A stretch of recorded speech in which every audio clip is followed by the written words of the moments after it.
Assalamualaikum warahmatullahi wabarakatuh. Sampurasun wargi Jabar. Saya Muhammad Iqbal dari UPTD PJK Nusawiru. Hari ini kita bakal ngadain podcast bareng petugas di unit Bandar Nusawiru. Mereka tuh termasuk unit yang berperan penting dalam pengoperasian pesawat yang beroperasi di Bandara Nusawiru.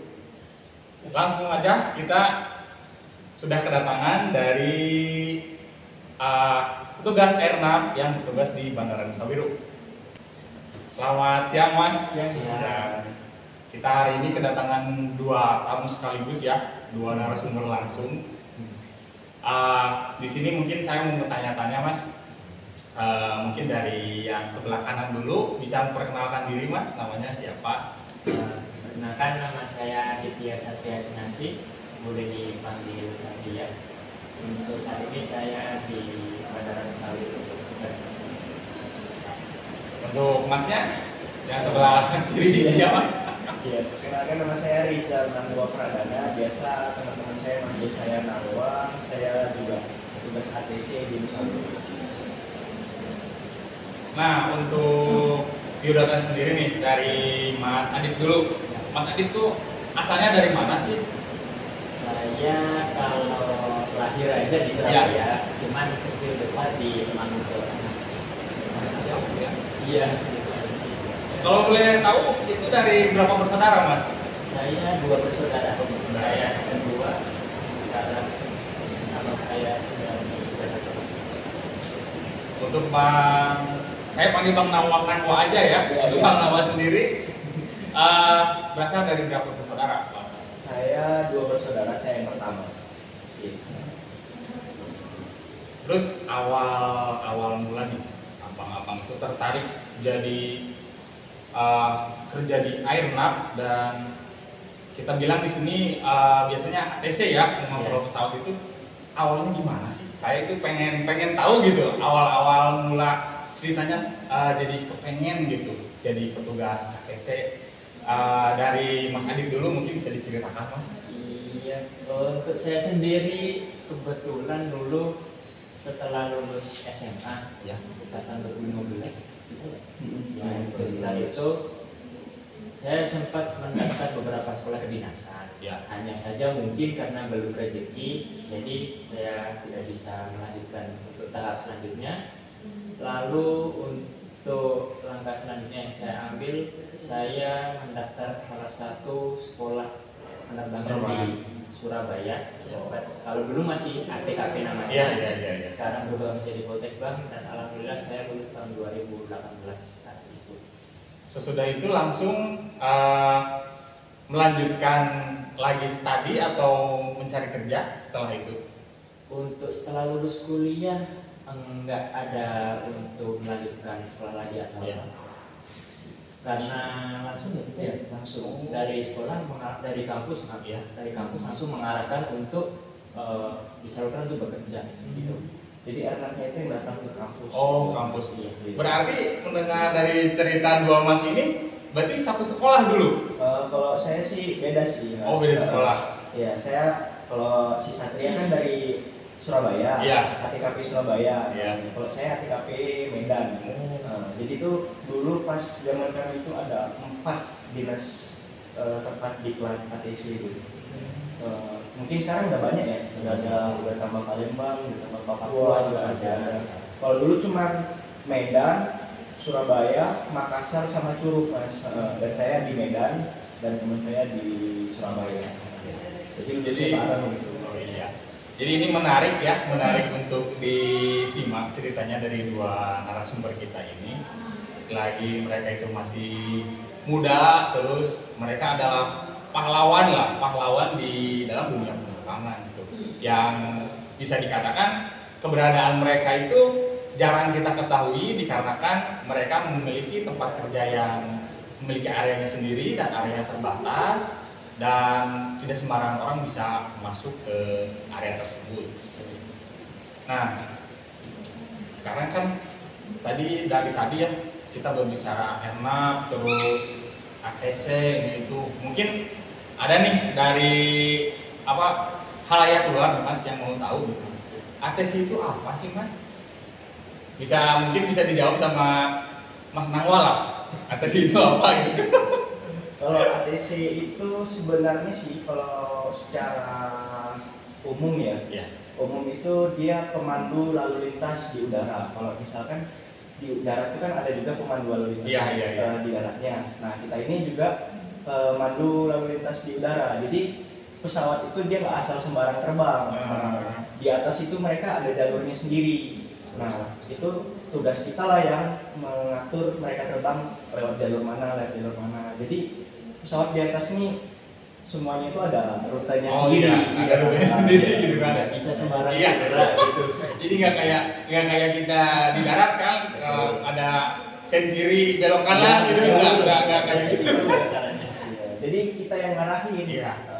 Kita ngomong ke pilotnya, terus pilotnya nanti jawab, udah copy dari informasi kita, baru di situ mereka laksanakan. Kayak misalnya dari mereka request start engine, itu mereka request ke kita dulu. Nah setelah itu request taxi, kemudian dia nanti sudah masuk runway itu izin kita dulu, apakah kita boleh izinkan atau tidak, gitu. Dan setelah itu mereka request untuk terbang itu dari kita juga. Dan for take off.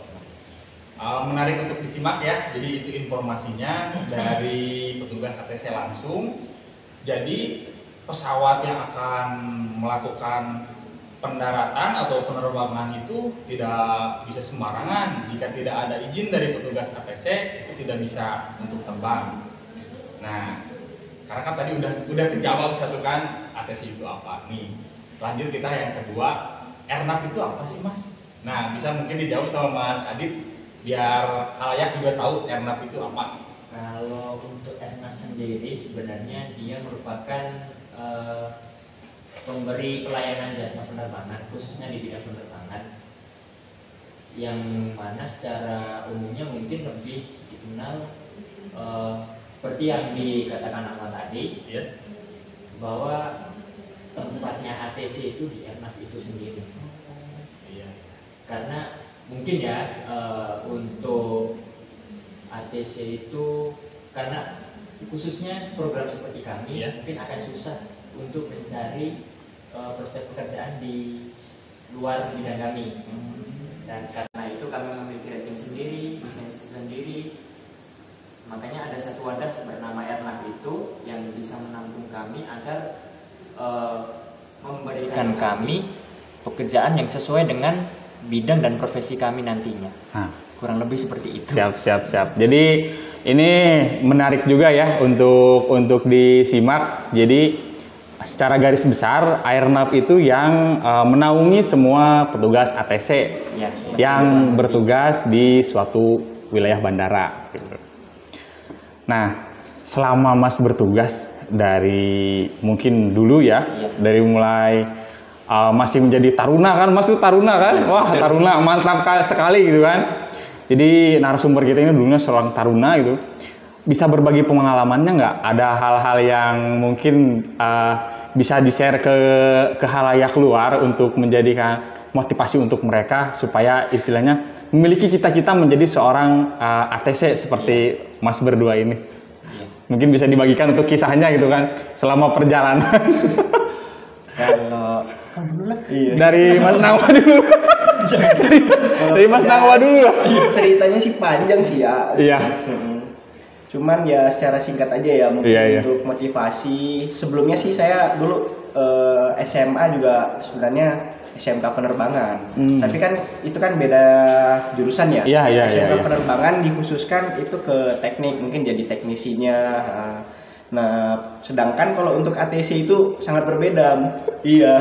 Dari yang biasa pegang oli. Kita harus kontrol pesawat kan. Iya. Ya mungkin tapi secara garis besar ya beberapa ilmu sih ada masuk juga kayak mungkin tipe pesawat saya sudah mengenal duluan, mungkin yang tentang penerbangan apa aja yang harus ada di penerbangan itu mungkin saya sudah mengenal duluan. Tapi kalau untuk ATC itu termasuk challenge baru dari saya. Iya. Jadi sebuah tantangan juga ya. Iya. Tapi kita sudah dalam artian maksudnya sudah menguasai ilmu dasarnya gitu. Iya. Kalau untuk ATC sendiri mungkin itu juga sebelumnya saya juga belum tahu apa-apa. Tapi kebetulan kemarin tuh ada yang memperkenalkan saya ATC.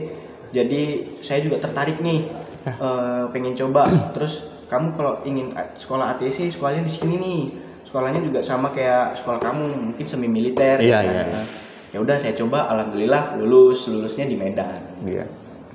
Jadi dari yang tadinya SMA-nya juga dari SMA penerbangan itu kan terus masuk lagi sekolah penerbangan juga. Jadi menemukan sekolah yang semi militer itu udah makan sehari-hari gitu kan, udah biasa gitu. Iya. Jadi nggak shock atau gimana gitu kan. Iya. Untuk Mas Adit sendiri pengalamannya gimana Mas? Kalau saya sendiri berhubung saya dulu sekolah negeri ya, Iya.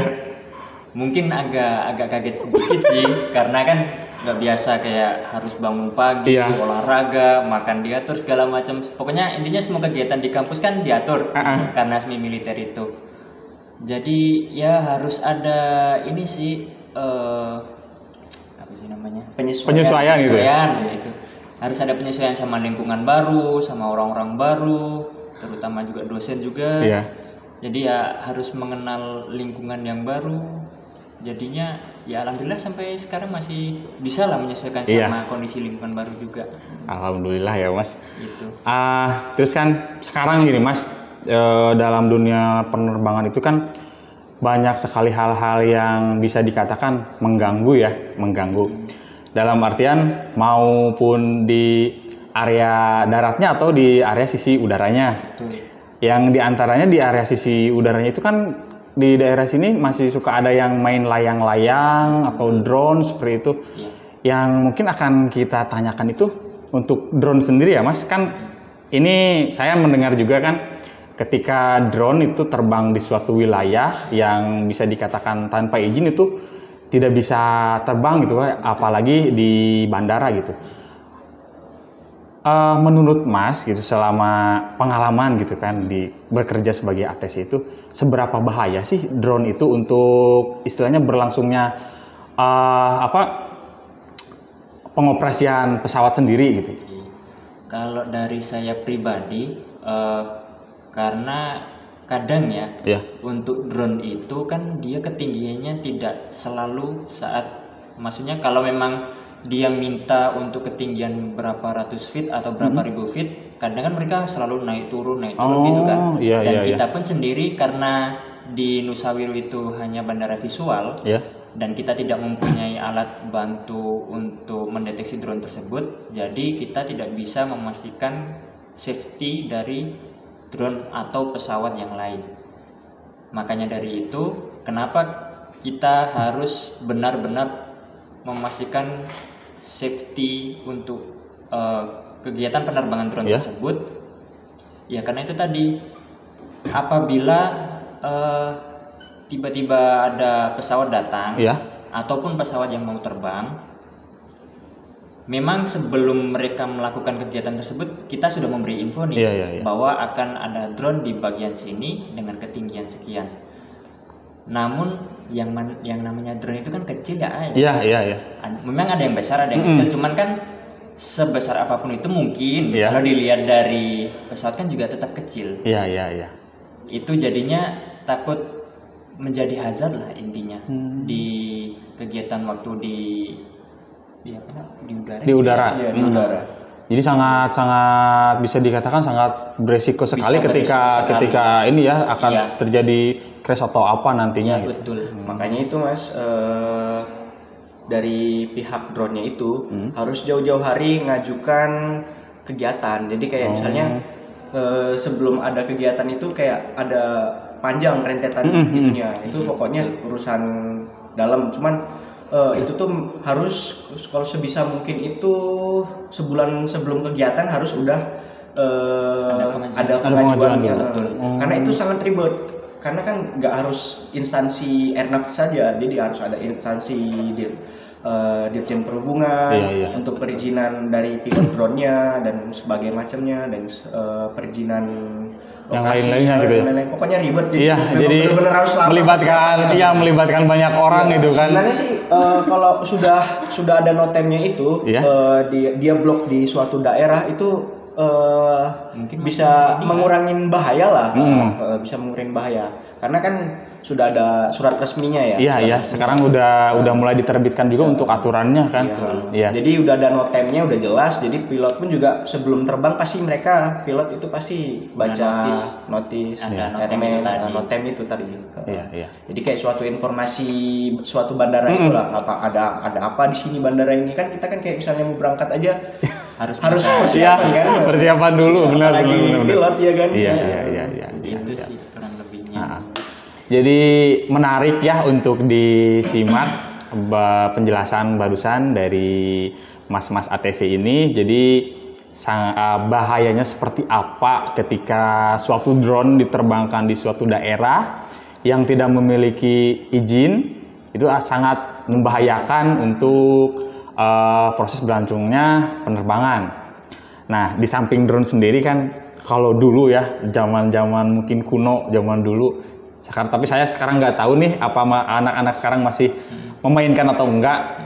Kalau dulu kan ada yang namanya layang-layang ya, layang-layang. Kadang kan kalau di Pangandaran sendiri di sini suka ada festival layang-layang seperti itu. Nah, untuk layang-layang sendiri itu tingkat bahayanya itu hampir sama nggak sih Mas sama drone itu? Saya pengen tahu dari pendapat dari Mas itu seperti apa. Kalau layang-layang sebenarnya kalau untuk tingkatnya mungkin bisa dikatakan setara ya. Iya. Karena sama-sama tinggi. Apalagi kalau udah benangnya panjang segala macam, layangnya besar itu kan, itu pasti bahayanya tinggi. Cuman kalau untuk layang kan ini ya, sekali terbang mungkin bisa 3 atau 5 segala macam kan. Kalau drone kan mungkin bisa hanya 1 pada saat acara itu juga. Jadi kalau layang mah lebih ke ini mungkin ke apa? Sama sih, sama hampir sama, cuma mungkin tingkat ininya nggak terlalu. Sebenarnya sih bisa dibilang lebih bahaya layangan. Iya. Karena bisa membahayakan yang main itu kan. Oh iya, kan ada tali ya, kita pakai tali ya, bener pakai tali. Kalau misalnya di dekat daerah kawasan penerbangan itu sangat bahaya. Makanya itu kalau bisa sih di dekat daerah sekitar penerbangan, di luar suatu bandara itu, di daerah di luar KKOP. Jadi disosialisasikan untuk tidak bermain layangan. Jadi kalau misalkan ada acara pun, dan itu pun harus minta izin sama bandara. Oh iya. Pihak berwenang lah pokoknya. Karena itu bisa dibilang bahaya sih, ya tergantung ada perizinan, ada diinfokan atau tidak. Semua alat yang asing itu bagi penerbangan itu bahaya. Oh iya, benar. Mau layangan, mau drone, mau itu balon udara yang tanpa sengaja terbang, itu bahaya sebenarnya. Iya. Bahkan burung pun bahaya. Ya, diantaranya burung juga kan. Burung juga. Cuman kan burung kan karena makhluk hidup juga kita kan nggak bisa ngatur. Kalau layangan sama drone ini kan bisa kita atur ya. Iya benar. Terus kan lagi ini tadi kita pembahasan di area sisi udara ya Mas. Betul. Nah, kita mungkin bahas di area sisi daratnya, dalam artian di sini sisi darat, runway, apron dan fasilitas yang ada di darat. Nah, untuk di area sisi darat sendiri, kadang yang sering ditemuin oleh Mas berdua itu ketika bertugas itu, yang jadi penghambat itu apa aja gitu di area sisi darat itu? Mungkin bisa di-share pengalamannya gitu kan? Kalau selama di Nusa Wiru, orang cross ya mungkin ya? Mungkin biawak mungkin. Oh, hewan ya, biawak. Kadang anjing juga. Iya. Jadi banyak reptil ya di sini ya. Bener. Banyak ya, kadang reptil kadang lewat terus. Jadi pergerakan pesawat itu mungkin sedikit terhambat. Yang tadinya pesawat itu tinggal lepas landas atau dia mau mendarat, jadinya harus menunggu beberapa waktu dulu agar biar kita istilahnya sterilkan dulu lah area pergerakan mereka. Itu aja sih. Mungkin kalau orang sih ya sebenarnya sih kalau untuk kegiatan take off landing sih belum pernah saya nemuin ya. Cuman kayak misalnya masuk, untungnya pas lagi nggak ada pesawat itu ya mungkin itu sih di berbagai bandara daerah sih pasti wajar sih. Pasti wajar. Cuman ya kalau bisa sih diminimalkan, dan karena itu kan memang bahaya sih. Iya. Cuman sih alhamdulillah selama di sini sih pas kegiatan penerbangan sih alhamdulillah nggak ada. Jadi pas kegiatan penerbangan memang benar-benar steril di sini. Alhamdulillah bagusnya itu. Iya.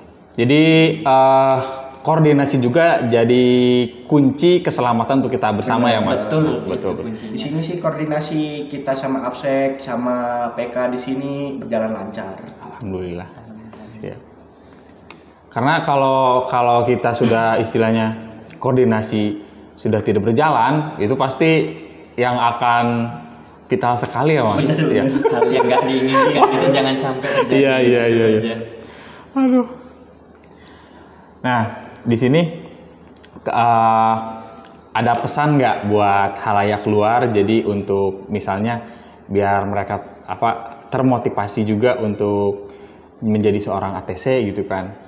Barangkali ada motivasi dari mas-mas yang mungkin diinfokan untuk halayak luar gitu kan, seperti apa untuk menjadikan istilahnya ada generasi muda kita yang mau berkecimpung di dunia penerbangan lah gitu. Kalau saya semoga juga ada penerus ya. Iya. Karena itu sih, karena itu. Karena kita butuh penerus juga, regenerasi itu perlu. Iya. Jadi tetap gapai apa yang diinginkan. Siap. Terutama di dunia penerbangan kita butuh SDM yang lebih. Nah, karena safety itu bukan hal sepele. Jadinya kita perlu SDM yang lebih banyak lagi untuk saling berkoordinasi, saling berhubungan agar tercipta kondisi yang bagus lah. Ya, kondisi yang kita inginkan lah. Iya. Maksudnya di luar nauzubillah kalaupun ada apa-apa itu yang kita tidak inginkan di situ. Siap. Kalau saya sih paling pesannya sih ya kejar aja cita-citanya. Mantap ya. Apa aja sih nggak mesti ATC. Iya benar. Karena menurut saya sih apapun yang kerja di bandara maupun itu yang OS maupun itu menurut saya itu orang penerbangan karena dia kerja di bandara. Iya. Jadi maupun jadi apapun yang semua kerja di bandara menurut saya itu orang penerbangan. Jadi banyak kok pilihannya, nggak mesti ATC, mungkin bisa jadi Absek, bisa jadi pemadam kebakaran, bisa jadi teknik juga kan. Jadi selagi sesuai passionnya kerjain aja, kecapai itulah pokoknya. Jadi ini menarik untuk diinformasikan dan didengarkan juga. Jadi kata-kata untuk hari ini, gapailah cita-citamu sesuai dengan passionmu. Tidak harus menjadi yang terbaik, tapi tetaplah berjuang untuk menjadi yang lebih baik. Oke, terima kasih atas waktunya kepada mas-mas dari ATC, dari Airna Pangandaran yang bertugas di Bandara Nusawiru. Mudah-mudahan apa yang disampaikan oleh Mas berdua bisa menjadi motivasi untuk kita semua dan pengetahuan untuk halayak luar juga. Terima kasih untuk UPD PJK Nusawiru yang menaungi saya. Terima kasih kepada Dishub Jabar yang telah memberikan ruang dan kesempatan kepada kami untuk melaksanakan kegiatan podcast ini. Billahi taufiq wal hidayah. Wassalamualaikum warahmatullahi wabarakatuh. Waalaikumsalam.